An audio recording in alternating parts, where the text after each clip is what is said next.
parler avec notre invité ce soir du Bénin, les législatives sans l'opposition, quelles conséquences pour la démocratie. On évoquera l'Algérie où un collectif civil appelle à sortir du cadre de la Constitution. Et puis en RDC, l'opposant Fayulu appelle Félix Tshisekedi à la démission. On évoque ces sujets avec Maître Éric Emmanuel Sosa. Bonsoir Maître Sosa. Bonsoir Samuel Niaoui. Le Bénin, d'abord, les représentants de la Commission électorale nationale autonome, la Sénat, ainsi que les observateurs des partis étaient atterrés et fatigués par des heures d'attente. On n'a jamais vu ça, confiait l'un d'eux au moment du dépouillement. La population n'est pas sortie dans la région. Dans la, par exemple, la participation moyenne des bureaux visités dépassait difficilement les 20%. En effet, il semble que même les partisans du président ne se sont pas rendus aux urnes. Comme le confie quelqu'un, je ne suis pas un opposant farouche. À vrai dire, je supporte Talon, explique Wilfried Pokini, mais je ne soutiens pas cette élection. Une élection sans opposition, c'est quoi ça? S'interroge donc M. Commerçant, Maître Sosa. Tout le monde a vu le dimanche au Bénin. Ça ne ressemblait pas vraiment à ce qu'on avait connu pour ce pays en termes d'élection. Non, mais ça ne ressemble pas à une élection tout court, parce que, bon, en fin de compte, c'est un match à sens unique. Et c'est désagréable. Mais il faut quand même savoir de quoi on parle. Parce que j'ai l'impression qu'on fait du catastrophisme politique quand on parle de l'affaire béninoise. Je suis toujours de ceux qui pensent que les solutions politiques ne doivent intervenir que dans le cadre de la matrice légale. C'est-à-dire que dans l'affaire béninoise, en fait, je suis en même temps effaré par les passions qui s'exacerbent au fur et à mesure que l'on évolue, parce que, en réalité, de quoi s'agit-il? Il s'agissait d'organiser des élections en respectant le code électoral et la charte des partis, qui ont été deux textes adoptés récemment par tous les partis politiques présents. Bon, maintenant on nous dit la démocratie est en panne. La démocratie est en panne comment? Parce que on aura une assemblée monocolore. C'est pas la première assemblée monocolore qu'on aura vue. Mais la démocratie française ne me semble pas en panne non plus lorsque le parti majoritaire, qui est le parti macroniste, est aux affaires et que les autres partis sont littéralement muselés, parce que vous ne pouvez pas, lorsque vous êtes minoritaire à l'Assemblée nationale, faire passer une seule proposition de loi pendant votre législature. Donc, la démocratie n'est pas en panne parce qu'un parti au pouvoir a une majorité parlementaire et n'a quasiment pas d'opposition. Donc, c'est de ça qu'il s'agit. Je pense qu'il faut savoir dépassionner le débat, et je suis un peu déçu de voir d'anciens présidents de la République, de la carrure de M. Soglo et de M. Yaïboni, jouer les boutefeux, promettre que Talon ne terminera pas son mandat, etc. Et quasiment faire des menaces à peine voilées. C'est là où je trouve l'affaire beaucoup plus dangereuse pour la démocratie. Pas le fait qu'on ne soit allé voter et que l'opposition n'ait pas participé. Il y a encore eu autre chose. C'est que quand les opposants n'ont pas voté, ils ont parfois aussi empêché les partisans d'aller voter. Parce que quand on dit que le taux de participation était de 20%, ou parfois même beaucoup moins, on le comprend. Mais il y a aussi eu beaucoup d'intimidation. Et ça n'est pas sain pour la démocratie. Donc quand on dit que la démocratie béninoise est en panne, il faut savoir quels sont les acteurs de cette panne. Il y a des gens qui œuvrent à la mettre en panne. Parce que, écoutez, pourquoi ils n'ont pas pu participer aux élections? Parce qu'ils n'étaient pas en conformité avec la charte des partis et le nouveau code électoral. Point barre. Moi, si vous voulez, je suis résolument contre ces solutions politiques qui sont toujours les solutions de la médiocrité. C'est-à-dire qu'en fait, vous avez des gens qui ont conçu la politique comme étant un champ ouvert où on peut tout faire. On peut même aller prendre les armes. Ce n'est pas grave, on trouvera une solution politique. Voyez? Donc, en fin de compte, la politique est devenue le réceptacle de toutes les vilainies possibles qu'on fait finalement contre l'intérêt général et contre l'intérêt des populations. Les solutions politiques, c'est quoi? Non, je ne suis pas partisan d'une solution politique lorsqu'on a décidé ensemble d'un vivre en commun à travers une règle de droit que l'on s'est donnée librement. Personne ne les a forcés à accepter le code, la charte des partis et le nouveau code électoral. Personne.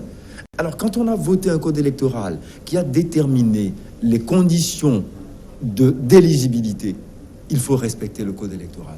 On ne vient pas dire « Ah, mais nous, on n'a pas eu assez de temps pour nous préparer, on a été pris de court. » Mais qu'est-ce que c'est que ces partis politiques qui ne savent pas s'organiser correctement?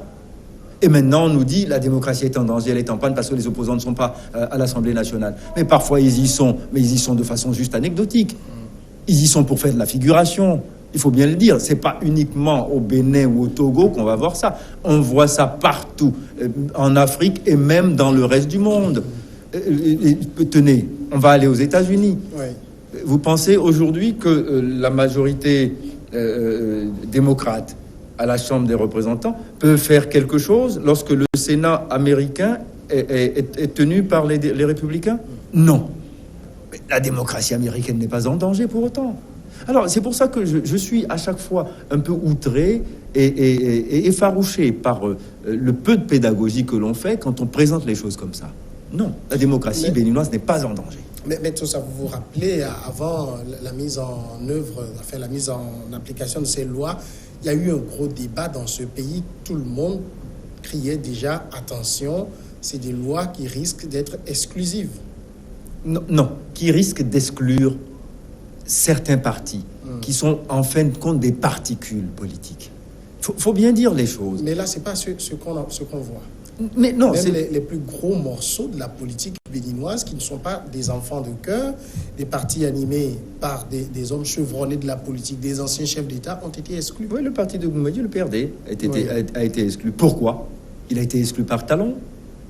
Pourquoi? Talon avait peur du PRD et c'est la raison pour laquelle il a tout fait pour que le PRD ne se présente pas. Le débat, par exemple, sur le PRD, on se le rappelle, Talon voulait que le PRD fasse partie d'un de ses blocs, ce à quoi Adrien Goumédi a dit non, je veux que mon parti ait sa visibilité, même si je dois faire partie du bloc, il faut que le nom PRD puisse être visible. On n'a pas accepté. Non, ça, ce sont des arrangements politiciens. Non, attention, ça, ce sont des arrangements politiciens. On est dans l'arithmétique politicienne de bas étage. Non, ça ne veut rien dire que mon parti soit... C'est un peu comme en Côte d'Ivoire, RHDP, et puis PDCI, etc. Bon, ça apporte quoi aux populations? Qu'un ministre soit RHDP ou PDCI ou qu'il soit RDR pur jus de première fabrication, que ça apporte quoi à l'intérêt général et aux populations? C'est de ça qu'il s'agit. Alors bon, mais maintenant chacun joue son ego et finalement on dit que la démocratie est en danger parce que les égos de certains n'ont pas pu être satisfaits. Non, je suis mais extrêmement désolé. Alors, même quand on se situe dans ce contexte où on voudrait par exemple réduire ces particules qui existent sur la scène politique, il faut qu'on arrive à souffrir d'avoir fait le choix dans les années 90 du multipartisme. Ça a ses conséquences. On ne va pas se mettre aujourd'hui à vouloir revenir à un parti unique. Non, alors vous savez quoi? C'est vrai. Vous savez, un enfant est amené à grandir. D'accord? La démocratie a aussi ces maladies infantiles. Vous voyez, la multiplicité, la multitude stérile de partis politiques fait partie justement de l'immaturité politique. Quand on est une démocratie mature, on n'a pas besoin d'avoir 150 partis. D'accord? Parce qu'avec 150 partis, vous faites quoi? Vous construisez quoi? Vous avez quel idéal national? C'est ça aussi, parce qu'en fin de compte, on a compris la chose par le plus mauvais côté. On est nombreux, mais dans la multitude, on ne crée rien. On est en train de penser. Regardez, on a quand même de belles démocraties. La meilleure, la plus achevée, qui est la démocratie anglaise, du Royaume-Uni. Ils n'ont jamais eu que 2 partis depuis combien de siècles que ça fonctionne? 2. Ils sont moins bien lotis démocratiquement que les Béninois ou que les Congolais, RDC, ils en ont 394. Vous voyez, mais ça ne marche jamais. Ils n'ont même pas été foutus une fois qu'on a élu un président, c'est-à-dire élu, choisi, comme vous voulez. Une fois qu'il a été là, ils sont toujours infoutus. 4 mois depuis qu'il est élu, aujourd'hui 30 avril, ça fait 4 mois jour pour jour, ils sont infoutus de choisir un Premier ministre. Et vous allez me dire que la démocratie y gagne parce qu'on a la multitude de partis et qu'on fait des coalitions qui sont insusceptibles de par leur incompatibilité. Mais c'est le choix de qu'on a s'entendre. fait. Mais non, Le choix du multipartisme. Oui, mais Ça a été clamé haut et fort. Non, ce sont les hommes politiques qui ont fait ce choix parce que chacun, pour exister, justement, vous savez, chacun y gagne quelque chose. Il existe parce que son parti existe. Oui. Et son parti, c'est qui? Parfois, ça se réduit à sa seule personne. Ce sont ces élans égotiques qui font que la démocratie, parfois aussi, est en panne et on n'arrive pas à construire. Non, c'est une maladie infantile, il faut en guérir. Il faut qu'on accepte la maturité et cette maturation doit nous amener à construire de grands ensembles de partis avec des idées. Il faut qu'on sache quelle est la gauche, quel est son substrat idéologique, quelle est la droite, quel est son substrat idéologique dans tous les pays. Mais là, c'est illisible. Les gens, le matin, ils sont dans tel parti. Le soir, quand le vent tourne, ils sont de l'autre côté, après avoir été opposants la veille. Non, mais ça va, oui. Alors maintenant, pour le Bénin, on parle également de recul démocratique, non seulement parce que l'opposition n'a pas pris part, mais vous avez vu dimanche, Internet coupé, pays militarisé, oui, la justice ouverte pour fonctionner. D'accord. Internet coupé, sincèrement, bon, c'est vrai que c'est très décevant venant de la part du Bénin, qui est un pays qui a gagné comment dire, ses lettres de noblesse démocratique. D'accord. Bon, maintenant que le Bénin tombe banalement et aussi bassement, comme la RD Congo, comme le Togo aussi, on l'a connu. Bon, on n'est pas parmi les meilleurs élèves, nous, les Togolais. D'accord. Bon, on aimerait que dans la sous-région, il y ait des gens qui forcent l'admiration. Oui. Le Bénin en était, et que le Bénin maintenant tombe aussi bas que nous, ben ça, là, du coup, ça devient un peu plus fâcheux. Oui. Mais pas pour la démocratie béninoise. Nous passons au second sujet, l'Algérie. Un collectif issu de la société civile algérienne a appelé dimanche à sortir du cadre légal de la Constitution, estimant que le processus d'intérim mis en place depuis la démission du président Abdelaziz Bouteflika était mort-né après avoir obtenu le 2 avril la démission du chef de l'État. Les manifestants continuent de manifester chaque vendredi pour marquer la défiance envers Abdelkader Ben Salah, apparatchik de 77 ans, devenu président par intérim dans le cadre d'un processus constitutionnel. Et ils sont rassemblés depuis mars au sein du collectif de la société civile algérienne pour la transition démocratique et pacifique. 28 ONG et associations ont tenu la première réunion nationale samedi. Est-ce que, Maître, ces ONG, ces associations ne tombent pas facilement dans le piège du populisme ici? Et de la démagogie. Parce que, voilà, là, c'est l'exemple typique. On est dans un cas où, finalement, tout a été gagné par la rue. D'accord? Et il n'y a aucun homme politique, il n'y a aucun calcul politique derrière, il n'y a aucun homme politique qui mène le jeu. Oui. Bon. Et puis, finalement, on a réussi plusieurs choses à la fois. On a réussi à faire reculer le président Bouteflika sur le 5e mandat. On a même obtenu sa démission pure et simple. Et puis, on a, d'après le schéma constitutionnel, obtenu une transition en attendant des élections. Et en ce moment, on est en train de faire la purge. Oui. C'est le régime lui-même qui fait la purge et qui fait sa propre chasse aux sorcières. À l'intérieur de lui-même. On dit non, ça suffit pas quand même. Il faut encore autre chose. Quoi? Il faut qu'ils dégagent tous. Mais pour mettre qui à la place? Donnez-nous des noms. Commencez à venir. Mais on dit non, on ne veut pas de vous. Mais pendant tout ce temps, ces gens ont gouverné. Ils ont acquis une certaine expertise dans l'art de gouverner et pour l'instant, ils n'ont pas très mal fait. Et ils ont quand même bien mené la barque. Oui. Regardez, il n'y a pas tout le temps un déluge de lacrymogènes qui tombe sur les gens quand ils défilent dans la rue. On les entend. Et souvent même, on fait écho dans l'arène politique à leurs revendications. Et malgré ça, ils ne veulent pas entendre raison. On va faire comment? Et finalement, les délais constitutionnels vont passer. Ils n'auront pas mis en mouvement les personnes qu'ils voudraient voir, les diriger, ils les auront pas mis en mouvement. Et finalement, on va dire non, on n'a pas eu le temps de se préparer. Et au moment venu, parce que les élections, c'est constitutionnellement prévu, c'est 90 jours pour la transition. On doit organiser les élections dans ce délai-là. C'est fixé au 4 juillet. Bon, alors si au 4 juillet, ces messieurs, dames ne sont pas prêts, on va faire comment? On va encore dire, on va trouver une solution politique. Vous voyez, on va trouver un arrangement. Mais non, on ne peut pas tout le temps s'arranger avec la démocratie. Il faut à un moment donné qu'on sache. C'est une question de sécurité juridique. La prévisibilité, c'est une question de sécurité. C'est-à-dire, on sait que quand elle commence son mandat, c'est dans tel délai, et à la fin de ce mandat, il n'y aura pas de surprise parce qu'il n'y aura pas d'autre mandat. Ça, c'est la prévisibilité. Et la démocratie en a besoin. Et tous les pays qui sont à chaque fois vulnérables politiquement, parce que juridiquement, les jeux sont biaisés, parce qu'on ne sait pas trop ce qui va se passer.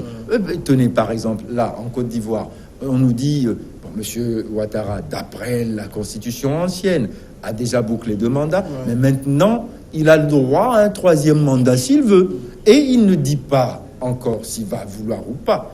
Il maintient tout le monde en suspense. Et ce suspense-là, qu'est-ce que vous croyez? Il n'est pas facteur de paix sociale. Il n'est pas facteur de sécurité juridique. C'est ça le problème. Mais dans le cas algérien, si on reste en l'état actuel des choses et qu'on va aux urnes le 4 juillet, ça risque de ressembler au Bénin ce dimanche. Mais alors, attendez.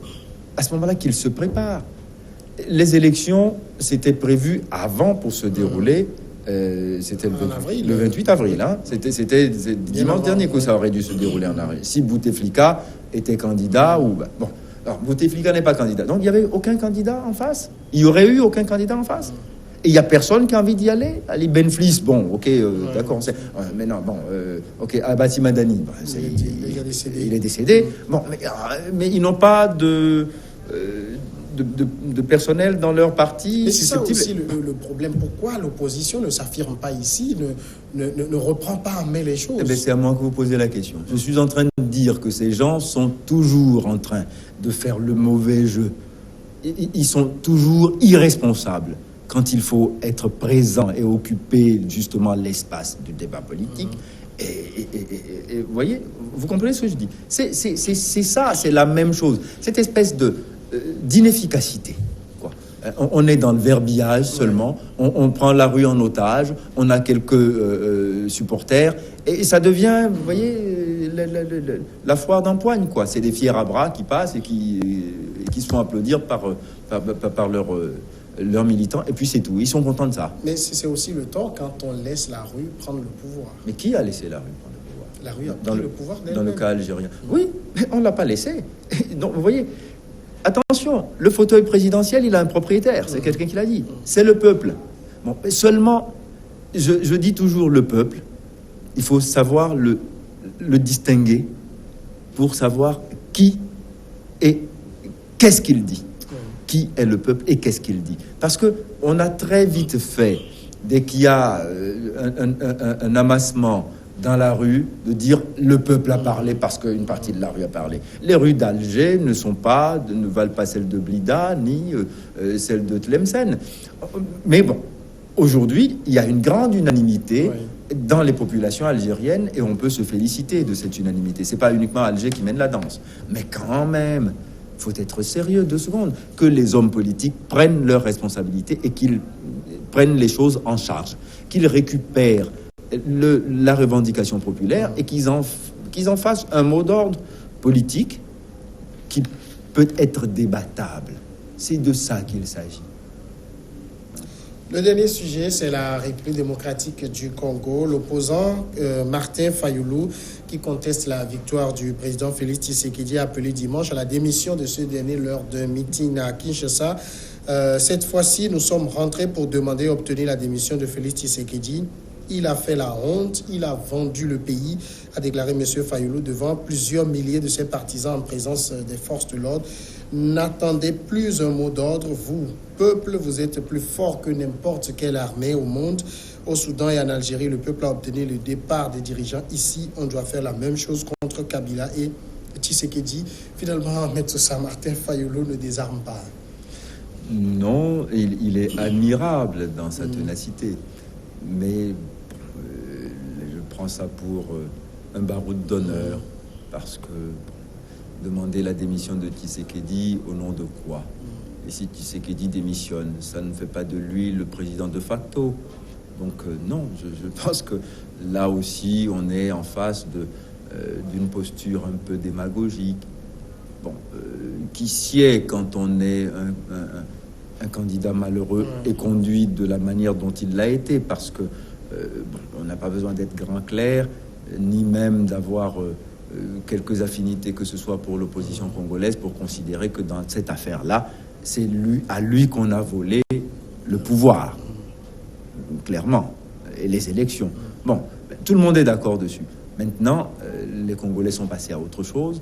Je pense qu'ils ont complètement consommé la potion amère qu'on leur a servie, en la personne de Tshisekedi, qui finalement s'avère un moindre mal, quand de tout bien considérer. À un moment donné, il faut savoir considérer l'intérêt général et l'intérêt de la nation.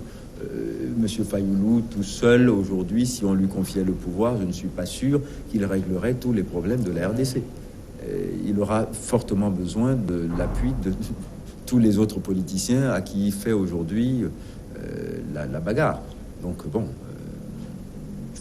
tout ça va se tasser. Mais il va finir. Mais vous savez, Jean Ping avant lui, il avait fait. Hein. Mais maintenant, même Ali Bongo très diminué reste quand même l'incarnation du pouvoir. Donc ça arrivera pareil à Fayoulou et puis Tshisekedi et Kabila ensemble. Et ça reste également ici, vous l'avez dit, dans l'ordre de la démagogie, de faire des promesses, d'appeler le peuple à un certain nombre de choses qu'on sait qu'on ne peut pas obtenir. Oui, bien sûr. Aucune armée n'est plus forte que vous. Il va les mettre dans la rue face à l'armée? Non, en espérant qu'ils vont vaincre l'armée. Et il est sûr que des Congolais sont capables d'avaler ça. Je pense que ce peuple a beaucoup d'intelligence et ne peut pas se laisser comme ça amener à l'abattoir pour faire plaisir à M. Fayoulou. Non, on est toujours dans les problèmes d'ego. D'accord, blessé dans son ego. On a tous été choqués de voir comment les choses se sont passées. Tous. Et vous vous souvenez, pour une fois, même l'UA a fait part de son désarroi. Et puis finalement, l'UA s'est rendu au choix de Tshisekedi. Bon, ok, maintenant, c'est fait. Tshisekedi est parti à l'Assemblée générale de l'UA la dernière fois, et il a été adoubé par les siens, applaudi, reçu. C'est consommé, c'est fini. La messe est dite. Même les plus réticents, les Américains, qui ne sont pas très Kabila compatibles, ont accepté le choix en disant que, finalement, si l'intérêt général et l'intérêt de la RDC doit passer par là, pourquoi pas? C'est un moindre mal. Mais les meetings de Fayoulou sont également bondés de monde. Ça veut dire que les gens y croient toujours. Comme ceux de Tshisekedi. Les gens y croient aussi.